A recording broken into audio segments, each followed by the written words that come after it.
What the fuck is up,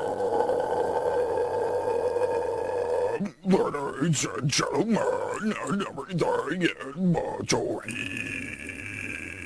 Welcome back to the Sean Cross channel.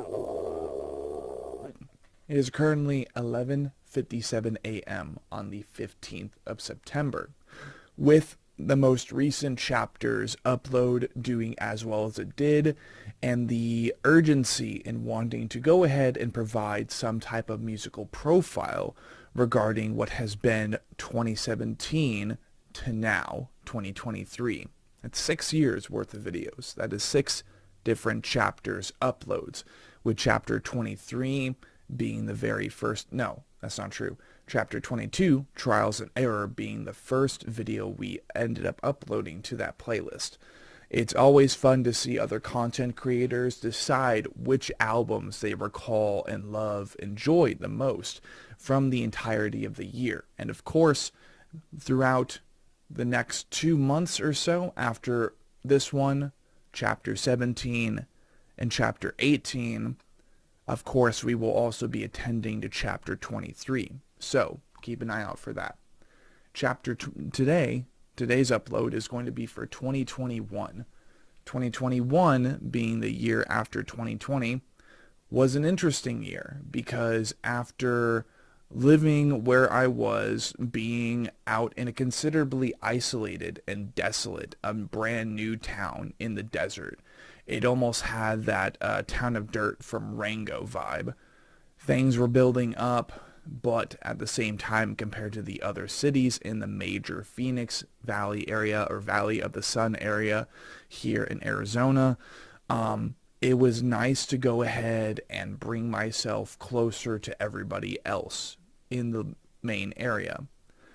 2021, starting with February, was when I moved to downtown Mesa. The specifics of that need not be known, but what I can tell you is that I was right around the block from Asiana Market. I was involving myself a lot more in Arabic food, Asian cuisine. I was watching a lot more films. Summer 2021 is the year that I spent 5 months at home whilst I was working remotely through a company that I'm no longer. That is when I decided to go ahead and of One Piece, cutting it down basically by half. A lot of things happened that year.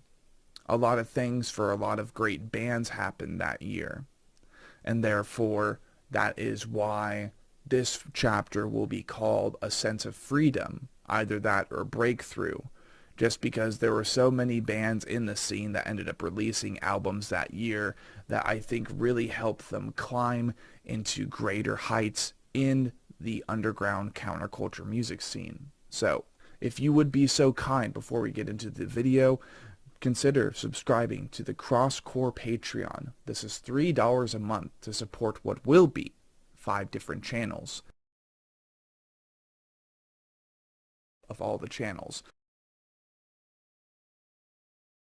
If not immediately, eventually, all of the videos from the other channels to upload secondarily and later in time on Sean Cross as a reminder saying, hey, I have these 5 other channels. There's Sean Cross itself. There is the Anatomy Crosscast, which we are getting close to 60 episodes. It's insane. As we continue to reach around the world or just in our own backyard to talk to bands about their stories in becoming musicians, as well as, and not limited to, promoting what will be their newest EP, newest album, whatever it could be. Maybe their breakthrough single. Maybe they want us to shadow them from the very beginning. So that's the Anatomy Podcast or Anatomy Crosscast. That way it's a little bit closer and on brand in the Crosscast section, just basically saying that we go across the world. This is across the world. This is an international podcast. After that, we have Blind Without Our Failures, which we are making some interesting moves for that right now, so that's always nice. There's going to be Dark Matter Investigations eventually, which is going to be supernatural investigations and just travel opportunities in general. And then there's TSK, which is going to be a hopefully soon returning gaming channel consisting of a whole bunch of different material, mainly no face cam, maybe even VTuber shit eventually. We'll see. But those are the 5 channels. Please consider subscribing. After that, we have all of our various playlists on Spotify that I've already created and curated in accordance and regular update to many of my efforts on the main Sean Cross channel. That being Asahi and Nomichi, Path to the Rising Sun. Basically, as I go and as I'm continuing to watch more and more anime, or I'm watching the new seasons of an anime, I love the idea of adding the newest, the best intro or outro. Really depends on what I like. And from the very beginning, back in 2014, I would say summer of 2014 or 2015, somewhere around there, that is when it all began with Soul Eater, SAO, Full Metal Alchemist Brotherhood, and other various efforts. We have all of our chapters playlists so far, including 19, 20, and 22. And obviously chapter 23 right here, the 5th cycle, that will be the name of it, because there are literally all of the major bands that I've been listening to since 2017 returning with new albums this year. So it's really cool. So that's the 5th cycle. And then obviously there's Ignite the Church for everything black and deathcore / death metal, with the most recent addition to this playlist being Heirs of Hatred and their new EP Perennial Malice. And then after that we have TAC's Greatest Hits, which is also updated according to our latest episode with Heirs of Hatred, Mortem Obscurum, Spire of Lazarus, and Draconian Rain. With this being a longer intro, which I do apologize for, last but not least would be my Depop shop. All of these items are still on sale. The only item, quote, that isn't, okay, I guess it's not even there anymore. So, I have Vans, I have long sleeves, I have shirts, and basically as time progresses, I'm planning to, just rotate more merch out of the closet, because I can't exactly afford to have 50 shirts per se. So, there's that. Thank you for your time so far, and let's get into chapter 21, A Sense of Freedom. I smile at the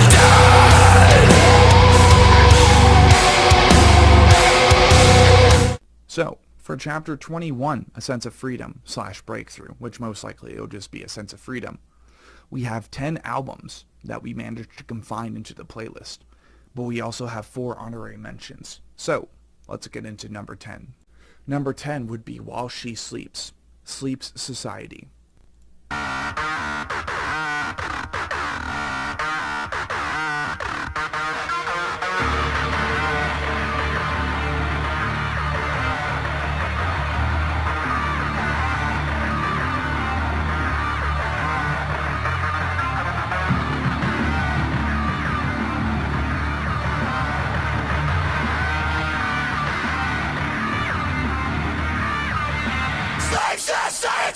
Strangely, at the bottom of our list for chapter 21, A Sense of Freedom, we have While She Sleeps, Sleep Society.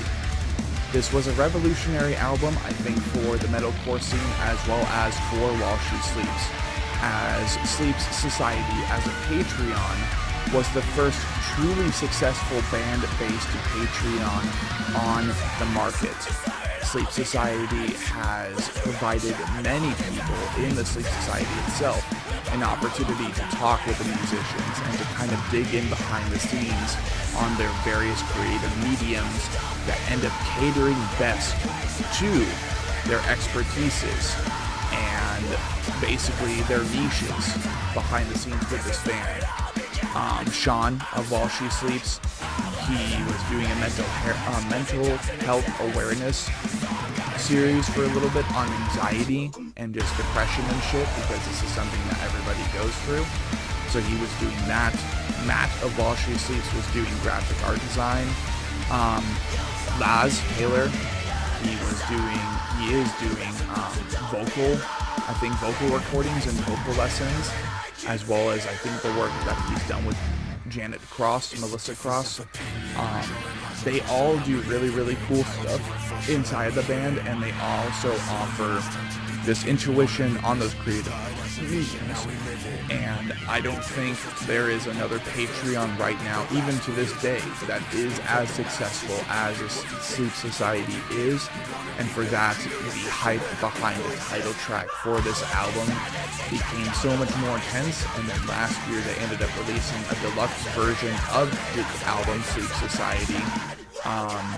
And most of the songs on this album I absolutely fell in love with, especially over time. I will admit that So What was definitely an album that I found myself gravitating towards more over time, but there are many, many classics on this album, and I cannot wait to hear what they have to offer on what will be Self Hell out next March, March 24th, 2024. But my favorite song on this album would probably be, Know Your Worth, or You Are All You Need. I'll go ahead and make sure to pull up my favorite song from this record, and let's go ahead and move on to number 9.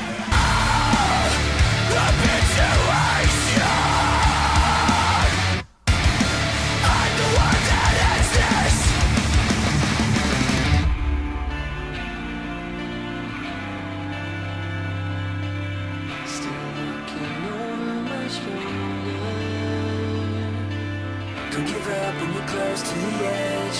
Don't give in to the voice in your head. Don't be afraid of the end, they said. There's no defeat for the brave. I'll never stop looking over my shoulder. Nihilist in arm's way. Better safe than sorry.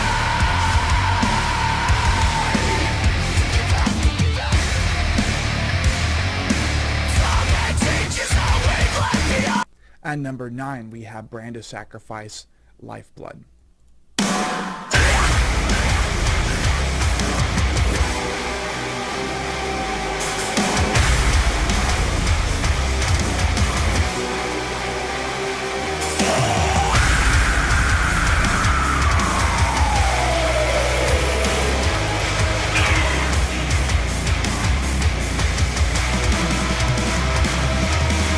So Brand of Sacrifice's Lifeblood. This album, I think, obviously is the reason for the Anatomy Crosscast.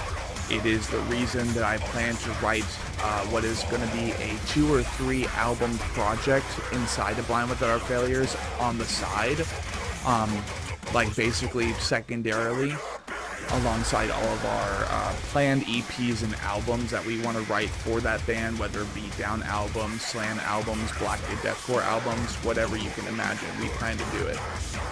But Lifeblood was a very big inspiration for me, as it probably had one of the best marketing strategies for an album and the best promotions for an album I think I've seen since I really got into music and listening to albums, preparing for pre-orders, the whole process of just investing financially into an album, or just investing your time and just mind into an album.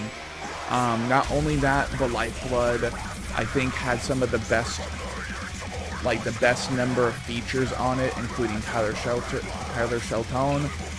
There's Frank Palmieri from Amur. Even though I don't listen to Amur that much, it's like it was cool to see him come back after what was Hindsight in 2020. Let's see, other than that, I mean, they did so many more features on that record. I know the secondary vocalist, the heavy vocalist for I Prevail, also featured on one of the tracks. Jamie Graham of Viscera and the CEO of Unique Leader Records, he featured on Lifeblood, as Lifeblood also ended up being, I think, no, that's not true. I was about to say it was their last album with Unique Leader, but not technically. Like, for the most part, it was their first independent album right after God Hand, but Unique Leader Records and Jamie Graham and their whole team, they still ended up promoting it, which I thought was really iconic as well. Other than all the features, Brand of Sacrifice really had me with this album. The album cover was one of the best ones I've ever seen, because it was just colorful enough.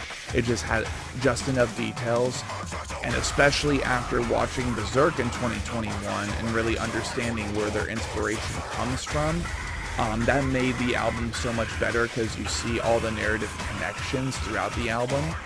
I love every track on this record. I can always listen to this record on the road or on my way to something. Really fun to listen to. I love genre radically, the blend of EDM, deathcore, and all this other stuff. Really cool. The iconic child choir that is in Life Blood. There's nothing I didn't enjoy about this album, and it was just a damn shame that after pre-ordering the crystal blue demon dye hoodie, I ended up ordering it in the wrong size, so I had to sell it. I had to give it away. But their pre-order merch spread for this album was also iconic, and I would argue that after Life Blood, that's really when Kyle Anderson and Michael Leo were able to go like full sail and just like full speed ahead with Shibori as well. And I cannot wait for their next full-length album after what was Between Death and Dreams. But my favorite track on this record would probably be the one with Jamie Graham. So I'll go ahead and add a bit from that, and we'll go ahead and move on to number 8.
At number 8 on our list, we have Mental Cruelty's A Hill to Die Upon.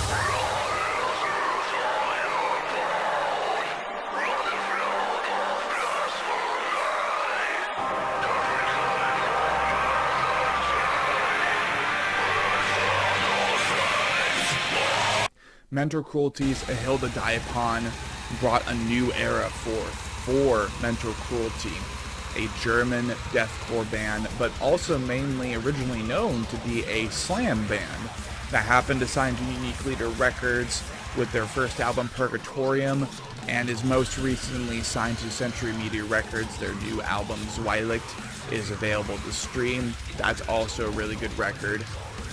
But when it came to this album, when it came out, it was, for one, really, really cool to see a slam band decide to take a dip into the booming genre, starting in 2019 with records like Sheol, Shadows Intense Melancholy, Enterprise Earth's Luciferus, what was supposed to be Lorna Shore's Immortal, releasing in December of 2019, but instead in 2020.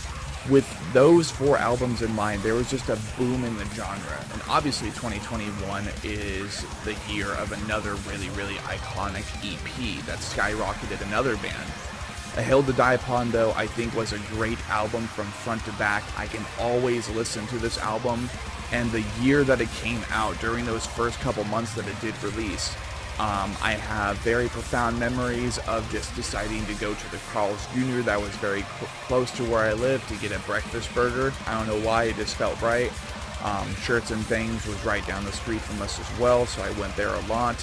And I remember just like how haunting and truly black metal this album felt, whilst also combining it with their origins of slam.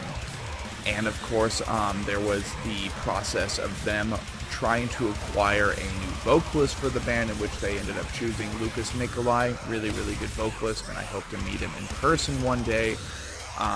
They went through a lot after this record, including that vocalist change up, as well as acquiring another guitarist. But I think A Hill to Die Upon is one of those blackened deathcore bands that will indeed stand the test of time, alongside Shrine of Malice, Sheol, Enterprise Earth's Luciferus, Shadow of Intense Melancholy, and Lorna Shore's Immortal. It is just one of those albums that I can never get enough. I love King of Fire. I love Folsenbrate and Avgang in this album, as they were really, really good intermission tracks going into A Hill to Die Upon and what was The Left Hand Path. This was a very punishing record. It was a very consistent record, and I think it balanced out everything that makes Mental Cruelty a slam band, whilst also projecting them into the future with a blackened aspect. My favorite songs on this record would indeed be A Hill to Die Upon with Folsenbrate right before it. Really, really good intro track. This reminds me of the forest, reminds me of being really deep in the woods and just enjoying nature, taking it all in, getting a fresh breath of air. But if not A Hill to Die Upon, The Left Hand Path was also really good as The Left Hand Path. And another song on this album had either Luca, their former vocalist, doing Sing Screaming. I have no idea who is doing Sing Screaming to this day, but I think that added just enough extra spice to really make this album be something I held close to me. So I will definitely continue listening to this album. I want to get it on vinyl in the future, but I'll go ahead and put on my favorite song from this record, and let's move on to number 7.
At number 7 on A Sense of Freedom, we have Spiritbox's Eternal Blue.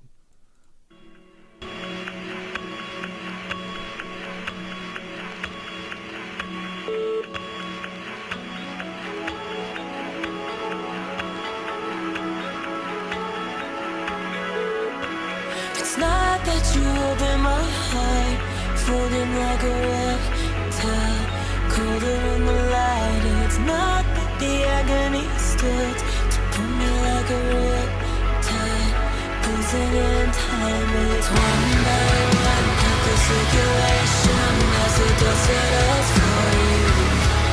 Flooding the color around that eternal blue sun to illuminate my wounds. I wish my blood would. Alright, so number 7 we have Spiritbox's Eternal Blue. This was Spiritbox's debut full-length record after popping in a couple songs, compacting that into an EP, and then immediately signing to Rise Records, which was really exciting. Congratulations to them still to this day on acquiring that opportunity, as if not Sharptone Records, Rise Records, I think there's a couple others. I know Make Them Suffer is on both Sharptone and another, I think Grayscale. Yeah, Grayscale Records. Those are the record labels that you want to look for when it comes to being in a metalcore band, seemingly. With bands like Of Mice and Men, Crown the Empire, so many others being on Rise Records. I really hope that they feel comfortable and that they feel at home with Rise Records. And I hope that Rise Records has the best intentions for them going into the near future.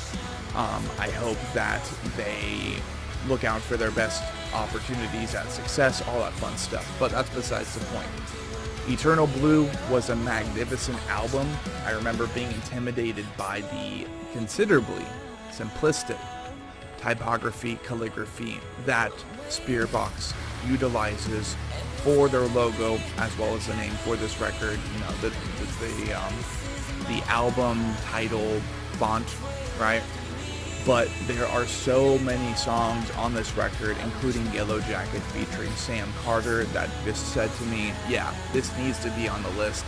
I listened to this album so many times during that year, and I even remember recalling and thinking back to Architects' Holy Hell with the way that they decided to go about the album art. But it's blue, you know, Eternal Blue, that works really well to me. I think it works really well. There are so many songs on this record that have features that I really liked. It was nice and groovy. It was consistent. It was relentless, but in the least aggressive way possible. My favorite song on this would be Secret Guardian, just because of how funky it is. And being that Courtney LaPlante and her husband, if not her fiance, migrated over from CU Space Cowboy over to this, I'm very tempted to listen to their prior records with that band. If you guys want me to check out any records from CU Space Cowboy with Courtney LaPlante on it, please let me know. We'll go ahead and put on a little bit of Secret Garden, and then we will move on to our next album.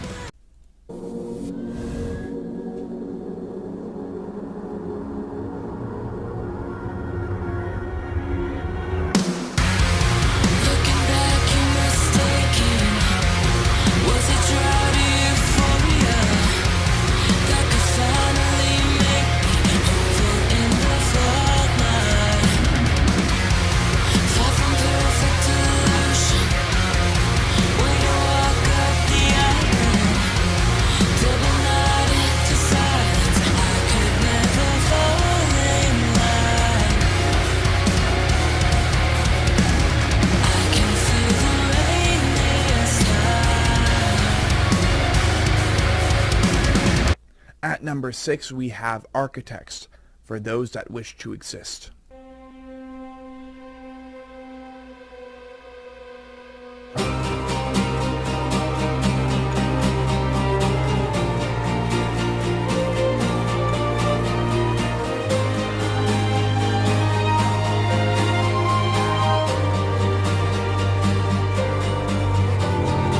Architects, For Those That Wish to Exist. This was indeed a breakthrough album for them in 2021.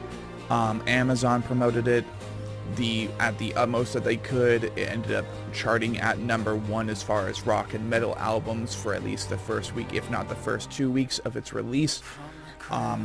This album for me is definitely Architects' version of Sempiternal. I think this will end up being their peak album, as classic Symptoms of a Broken Spirit just did not attach with me that well, despite how exciting it was to hear that the following year in 2022 they would have as much material ready to go as they did. I think For Those That Wish to Exist was their best album, if not Holy Hell, because it brought a great balance between the orchestral elements and the softer elements. It brought a good balance of soft and heavy together. The orchestral album, I forgot, like Live at Abbey Hall, something like that, with a full choir and string instruments, orchestral instruments. That album is also really, really good. So if you haven't listened to that, it's really just peak music that I want to write eventually with Blind Without Our Failures, just at a far later time. And also with a little bit of like Doom Eternal Evil vibes in there as well, which always summons the thought that I should be listening to Cradle of Filth and Flesh God Apocalypse more, despite me not. So hopefully that eventually becomes a thing. It just hasn't piqued my interest. It hasn't breached into my instincts yet. But this album is really good. Black Lungs and Animals. Really good tracks, but every song in this album compels you. If you are a fan of Bring Me the Horizon Sempiternal, and you're a fan of metalcore, but also you're a fan of classic elements brought into modern music, I think it is an absolute classic. I think it will stand the test of time as being their peak album, if not Holy Health. Again, album cover was interesting, though it didn't have any graphics. The merch, the pre-order merch spread for this album, not my favorite in the world. It really demands a question for me on whether or not, since half the bands in this scene are even in charge of the merch layouts for their items, and if they are, they must be running out of ideas, because I didn't find any urge to buy any of the physical merch for this album, but I think I do plan to either buy a vinyl for the original album or the live album, maybe even both, we'll see. And that will be just a fact of hunting down for those vinyls. My favorite song on this record would probably have to be, I'm trying to think right now, I can't really recall it, but I'll go ahead and put it up and let's move on to the next record. Okay, so I figured it out. My favorite song on this record would be Giving Blood, just because of how much of a two-stepper it is, whilst also sustaining all of Architect's major elements. So I'll go ahead and put that on, and let's move on to our next record.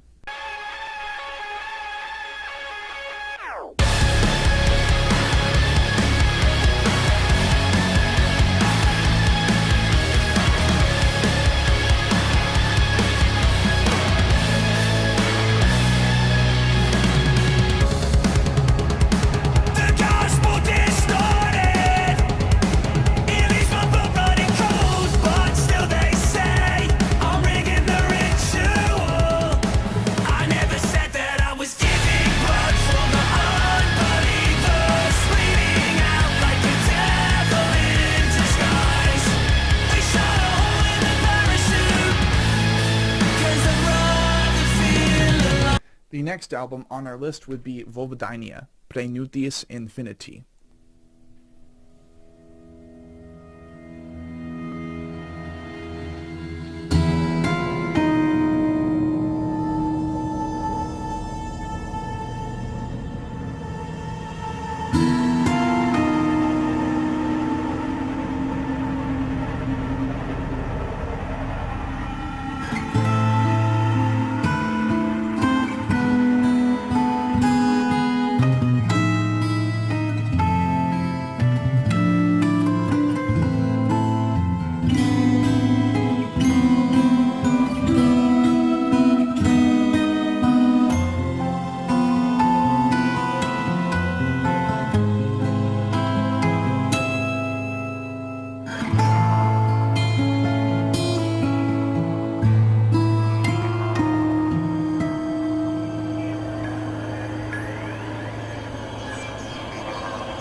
So, Vulvodynia, Praenudius Infinity.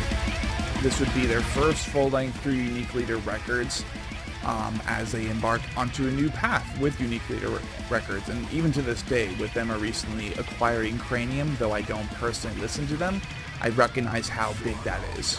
Unique Leader Records over time is becoming and confirming themselves to be the home of the heavy.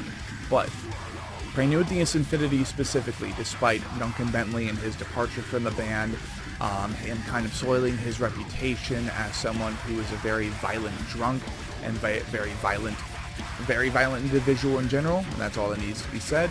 and with them deciding to replace him with, I forgot his name, so I'm not going to mispronounce it, but they did acquire new vocalists from within the band, which is really cool, and I cannot wait to see them tomorrow. It's going to be so much fun. Prenuncius Infinity ended up being on A Sense of Freedom just because I think, as far as marketing, it was done really well. They finally figured out a story, if not confirmed a story, and gave a face to what their emblem is, because I was wondering myself all these years. But apparently the narrative of this album continues from previous records, so I'm definitely going to have to go back and listen to those eventually. For those of you who are thorough fans of Vulvodynia, please do me a favor and mention those albums down below. If you could even mention them in the order, in the chronological order, according to the narrative. That way I can go back and decide to listen to those albums, because I would love to. But what I loved about Prenuncius Infinity so much is how colorful it was, how summer friendly it was. The features on the record, including Jamie Graham, he did really, really well. The narrative vocal elements that are incorporated into this record, the mix between tech death, slam, and deathcore, I think it was a really good combination. Video game-esque, and a good old pat on the back to all the musicians featured that are a part of Vulvodynia currently, who provided their blood, sweat, and tears for this record, because this is probably their best record yet, and I cannot wait to see what the next full-length album looks like. But I will go ahead and throw in a chunk of Banquet of Enigmatic Horrors Part 2, and let's move on to our next record.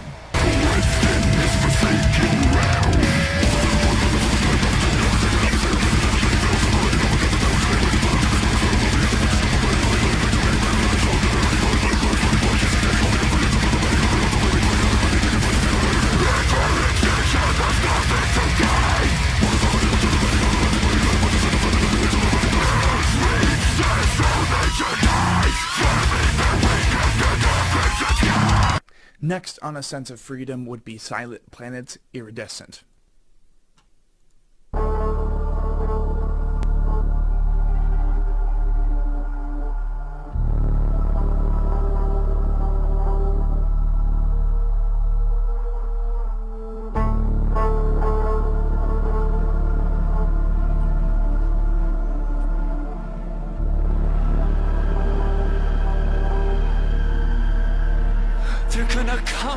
Silent Planet's Iridescent. Their album in 2021, a more personal album for Garrett Russell, lyrically speaking, with the second son talking about anxiety and feeling panic in Paris of all places. Let's see, Trilogy, Panopticon, and forgot. So much for me being a fan. But amongst other things, of course, this album was really iconic. It took me a bit to warm up to, but there are a great many songs on this record. This was their last record with Tom as they prepare to release Super Bloom this November 3rd, which I'm really, really excited for. This album hits every spot that Silent Planet needs it to hit, other than this album being a research project, which is most of their albums. Also, the inspiration for my first ever tattoo, it's not finished still. I need to get it finished, but definitely the inspiration for this piece, as this album I know was a lot more painful for Garrett Russell to write and get out, and I felt bad because immediately after they did release this record, he's like, "Hey guys, sorry, I was lacking a little bit on this record. We're immediately getting started on the next one," and that was like right after they released this album. I'm like, it's okay, no need to rush the next album per se. But I am very grateful to the boys in Silent Planet for happening. It's like it's a gift from the universe, really, Super Bloom. And it's really exciting to know that they will be talking about a great many interactions with the other side, with the third kind, and more specifically, it's exciting to know and very interesting to know that their encounters ended up happening November 3rd of last year. I was completely oblivious to that, but the fact that they had their encounter on November 3rd was really compelling to me, and I cannot wait to hear the entirety of this record, as I pre-ordered a vinyl, a Portal, a vinyl, an exclusive vinyl variant through their Patreon, the Portal, for all lovers. Be sure to go subscribe to help support them, and I'll go ahead and put in a little chunk from The Sound Asleep, and we'll go ahead and move on to our next record.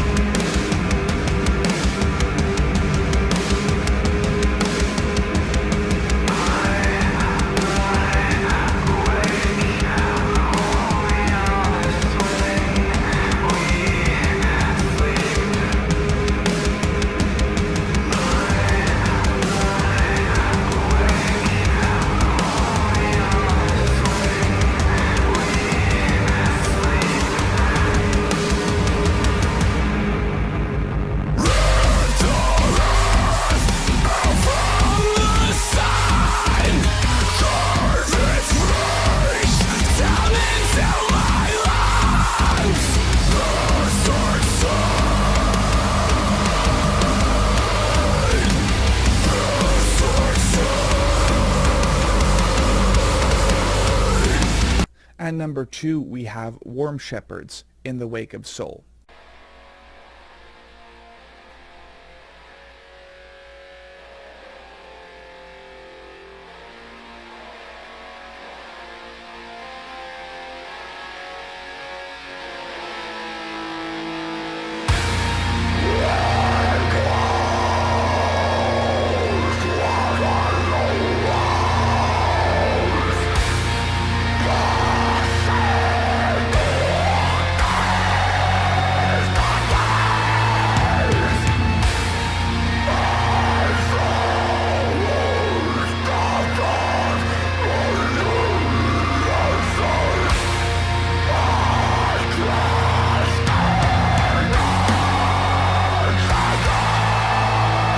Warm Shepherds, In the Wake of Soul was the beginning of a massive friendship, massive brotherhood, sense of brotherhood between me and this now booming band, alongside other acts such as, and not limited to, Lorna Shore, Awakened Providence, Mythful, The Breathing Process, who we also call brothers, and many, many more. Many, many more to like summon themselves per se and emerge from the woodwork into the near future. In the Wake of Soul was an awesome album to listen to, and more officially, In the Wake of Soul was an album that they decided to release through Unique Leader Records upon their signing. This was a record that I think they decided to remaster as well. If not, they just wanted to get this album out in general, and then they just ended up releasing it through Unique Leader Records as well. Warm Shepherd is one of those bands that I hold very, very near and dear to my heart, as I think they bring some of the best authentic black metal into deathcore. They merge it with deathcore, and then starting out with Devin to Embers, Devin Duarte himself, my little brother in the scene. I was just completely intrigued by his use of corpse paint, and everything else in between. Ritual Hymns is now out. The Sleeping Sun EP just released, and now we await what is going to be their next full-length album, most likely released sometime in 2024. Some songs that I can recall from this album include the title track, of course, which is playing in the background. There's Wretchedness Upon the Gates. There's The Crimson Moon Unwithered, Ragnarok, The Frozen Lake, Aether, which I think allowed Devin an opportunity. He decided to use that as an opportunity to go ahead and implement clean singing into Warm Shepherd, which I thought was absolutely genius. I hope to get this record on vinyl one day, as I just love this band. I have a very, very near and dear connection with this band, and I hope that they feel the same way. The Emptiness Between Stars, that's another one. Chasm Dweller was the one with the clean singing on it. Now I'm remembering that.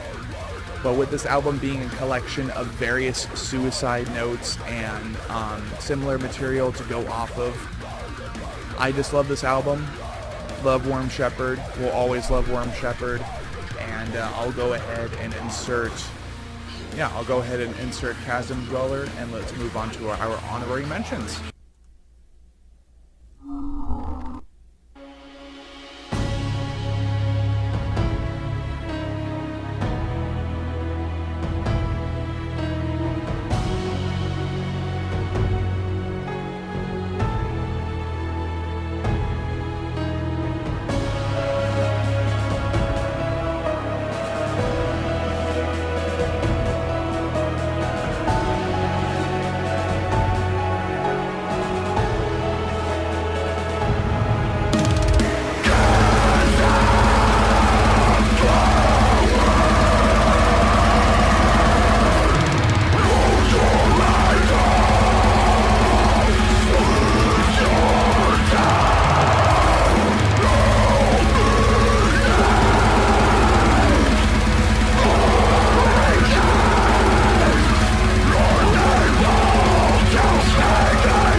As we now dig into our honorary mentions, which we have way more than just 3 or 4, thank you for getting this far in the video.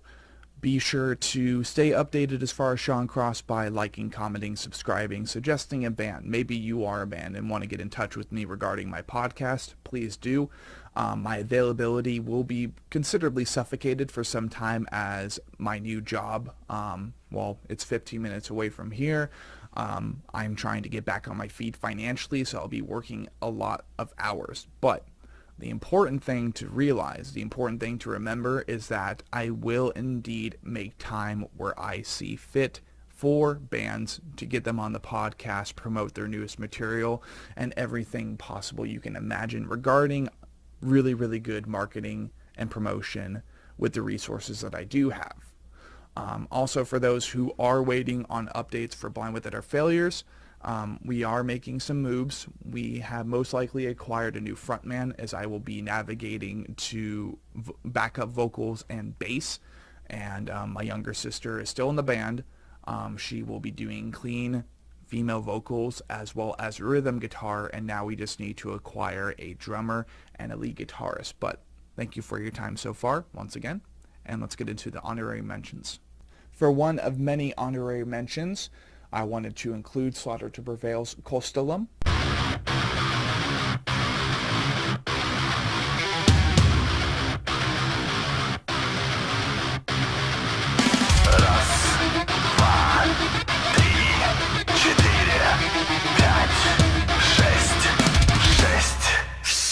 So, Slaughter to Prevail's Colstalum.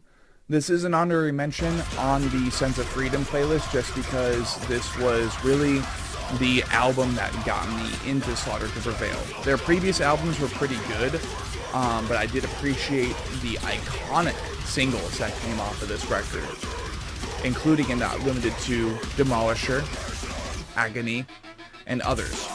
I'll go ahead and throw in a clip for Demolisher, and we'll go ahead and move on to the next honorary mention.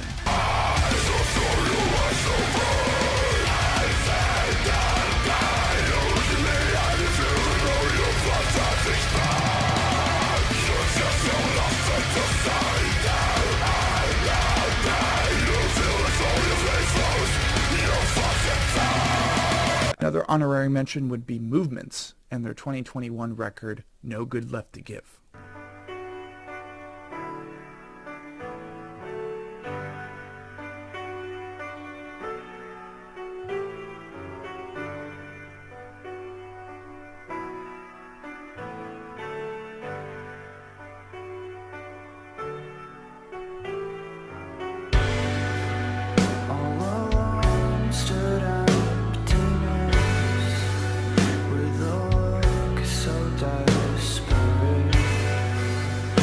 No good that's left to give.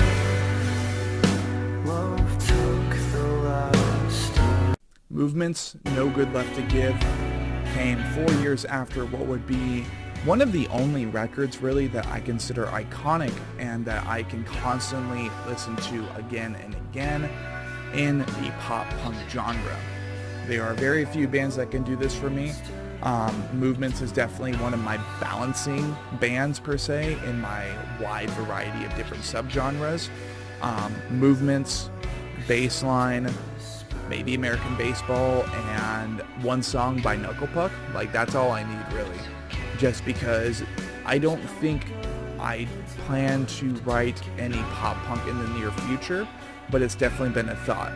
Either pop punk, bluegrass, kind of folk country, or even a combination of all those. I think that could be really, really fun to write, again, as a balancing act. If you miss your hydration. And with the title track being so short, apparently, one of my favorite tracks on this record, if not my favorite track, would be Skin to Skin, as during the time of this record releasing, there was just this insatiable craving for a healthy love, a healthy connection with someone on a really, really, really deep level. This album kind of reminded me of that, and it drove me to push forward and do as much as I can before making a YouTube channel to go ahead and put myself out there and try to meet new people, try to go on dates and all that. But here's Skin to Skin, and we'll move on to our next mention.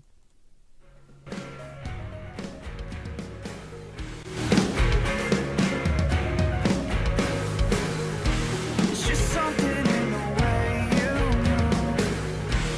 I'm certain that I'll circle back to you.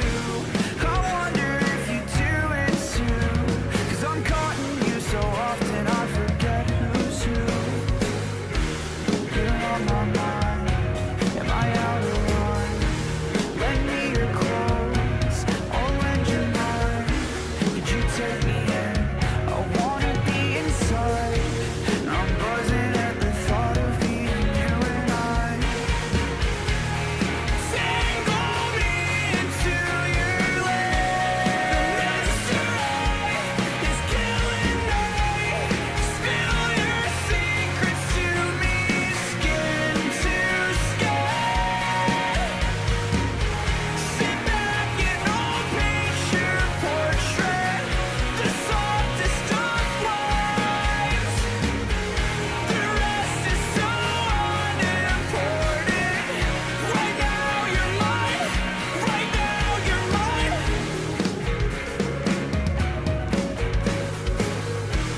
It helped me fill the void, I guess. To feel you resting in the space below my neck. And I know I tend to make a mess, but I promise that I'll try to keep myself in check. It floods my mind, being intertwined. Lend me your heart, I'll lend you mine. I need your skin, and I want your time. I don't wanna be without you for another night. Tangle me into your legs. The mystery is killing me. Spill your secrets to me, skin to skin. Sit back and I'll paint your portrait. The softest of lines. The rest is so unimportant. Right now you're mine. Right now you're mine.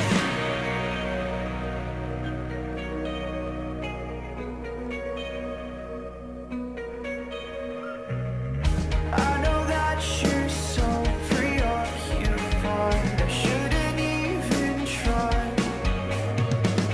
But I could make you feel like you're supposed to live only for one night.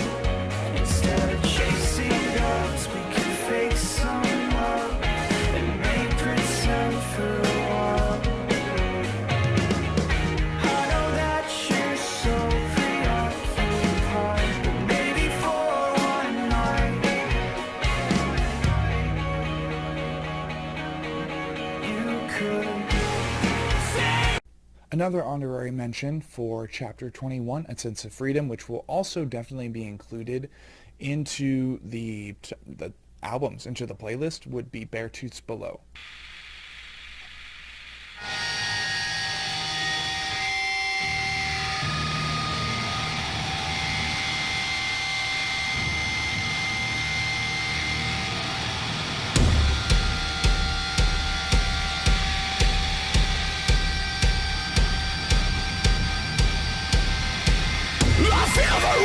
Something starting to grow. 666 feet in my envelope. Beartooth's Below would mark a new era for Beartooth that I would best compare to, I would compare it to their best attempt at being, at like tributing and catering to like AC/DC and really doing that classic rock and roll vibe mixed with their metalcore roots. I thought of Woodstock when I heard of this album. I thought of the kind of hippie aesthetic, whether it be with the topography or the visualizers for each of the songs on this record. This was their last really, really dark album as they have decided to flip. And, well, The Surface, coming out October 13th of this year, is the first album for Happy Tooth era. And it's really, I think it's going to be really refreshing to hear Happy Tooth Beartooth, because Below, you could tell it was very, very dark, but they experimented as much as possible with this. They had blast beats on this album. They had a tease breakdown thing, or like a fake breakdown part in one of their songs. And I'll go ahead and put on my favorite song on this album, and we'll move on to the next.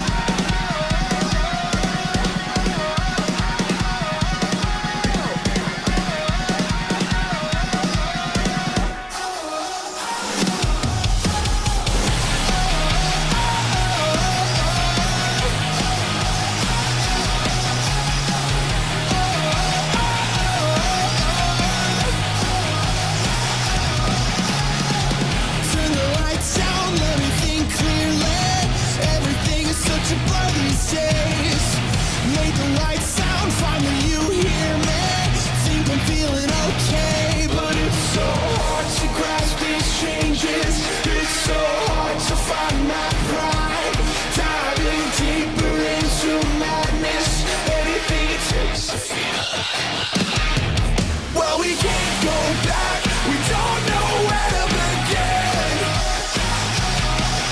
All the light drains out. We can't try making amends. Even though I'm trying my best, doing all I can. Next on our honorary mentions would be Signs of the Swarm, Albsavere.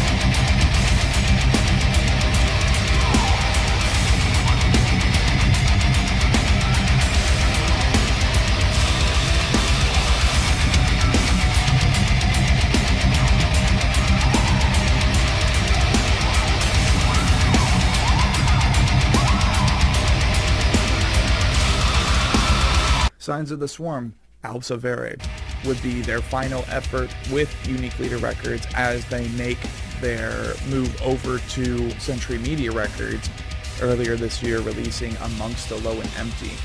I think this album combined all of their best elements. It almost had like a Matrixy vibe to it. I love that the main color for it was red. I thought the album cover was really interesting. The features on it were amazing. And I think my favorite song on this record would be Hymns of Invocation, so let's do that one.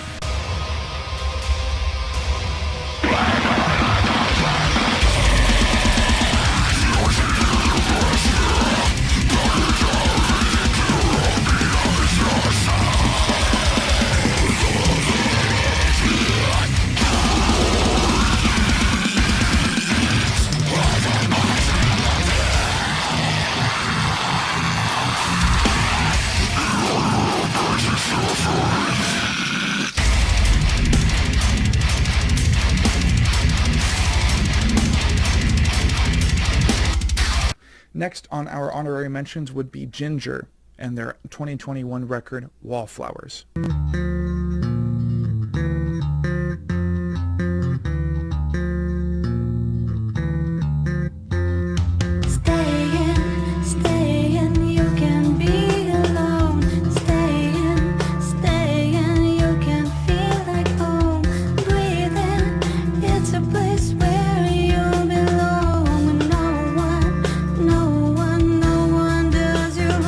Ginger's Wallflower, released 2021 through Napalm Records. I am thoroughly surprised that this album didn't make it onto the top 10, the primary top 10, as I listened to a lot of this record relentlessly.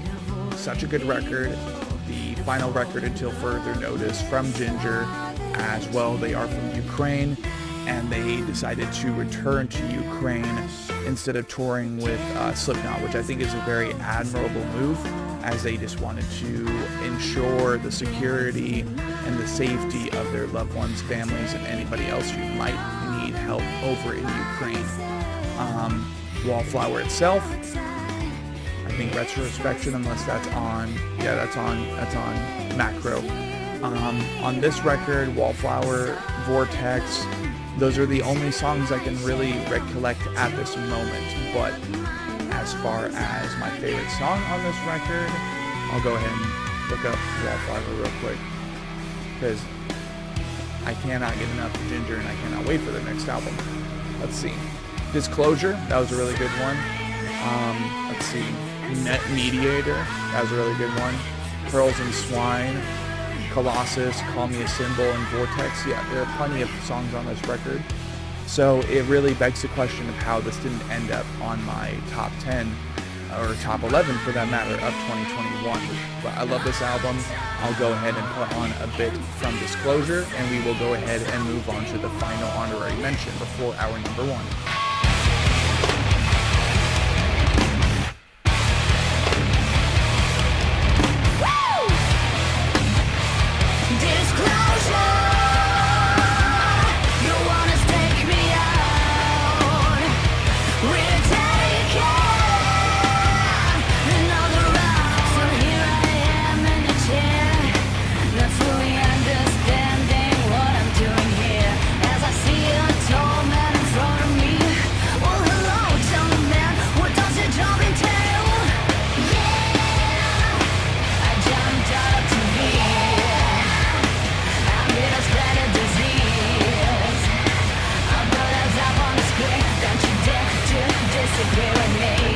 For our final honorary mention of 2021, amongst all the other albums that will be featured on the Spotify playlist for A Sense of Freedom, we have Lorna Shore's and I Return to Nothingness.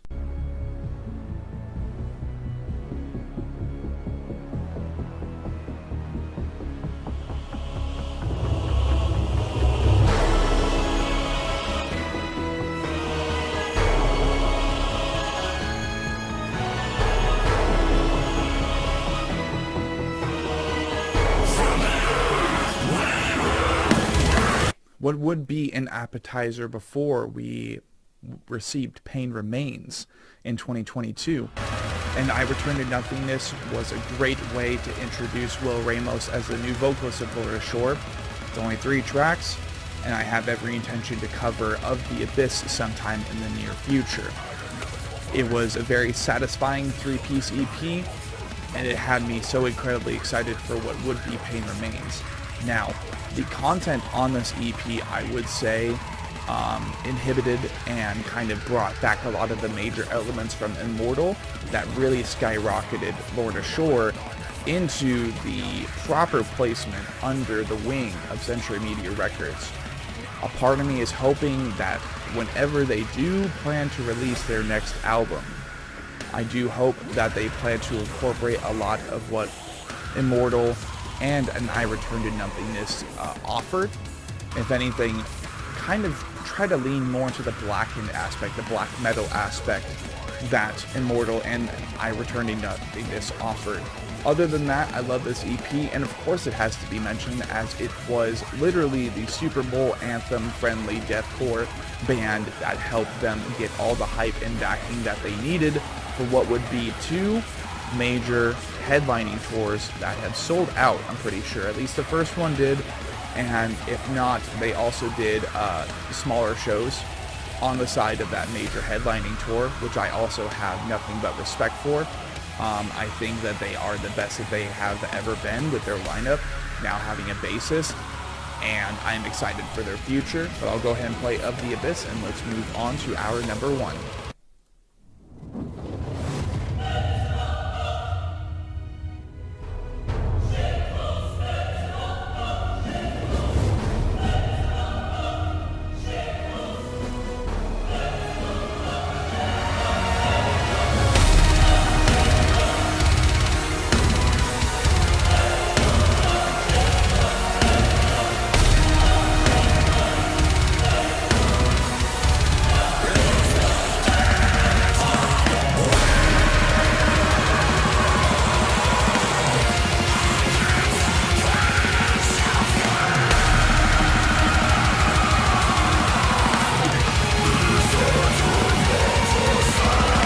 At number 1 for 2021, A Sense of Freedom, we have Whitechapel's Kin.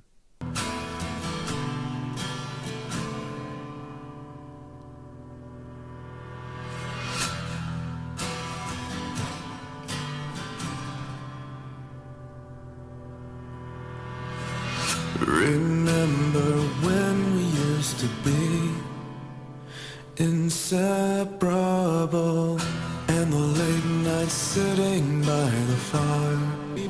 Whitechapel's Kin was a very, very important album to me, both in 2021 and 2022. I happened to be over in Tennessee, over in Unionville, the Halloween weekend that this ended up releasing.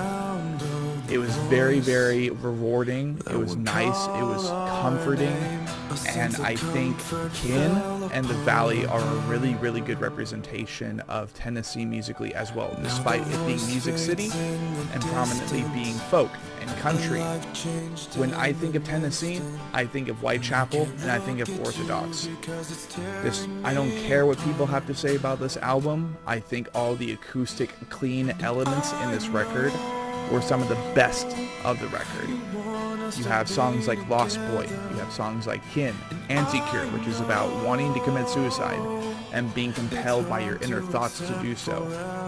Orphan, which is about your parents not being around anymore, and it's really sad.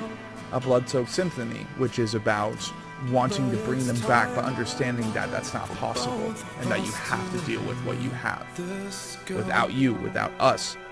Every song on this record, I was listening to front to back throughout the entirety of last year. I don't think I've listened to a record as much as I have with this one.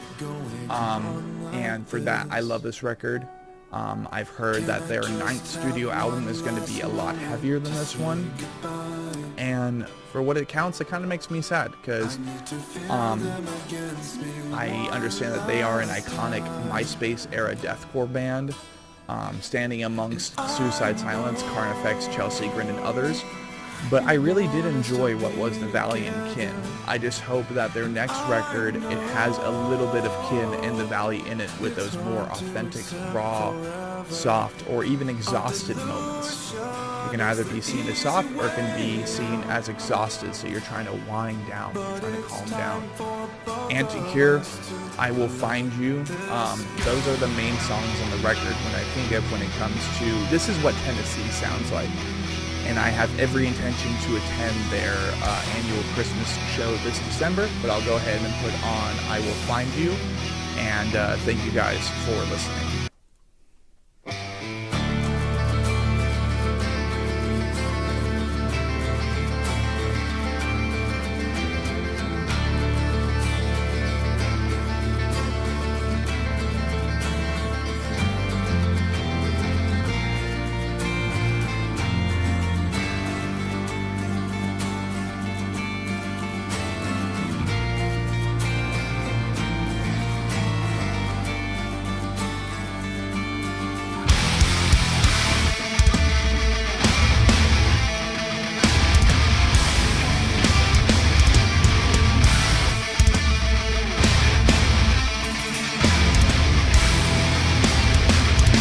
So for those who decided to get to the very end of the video, I really do appreciate you deciding to participate and learn a little bit more about me musically.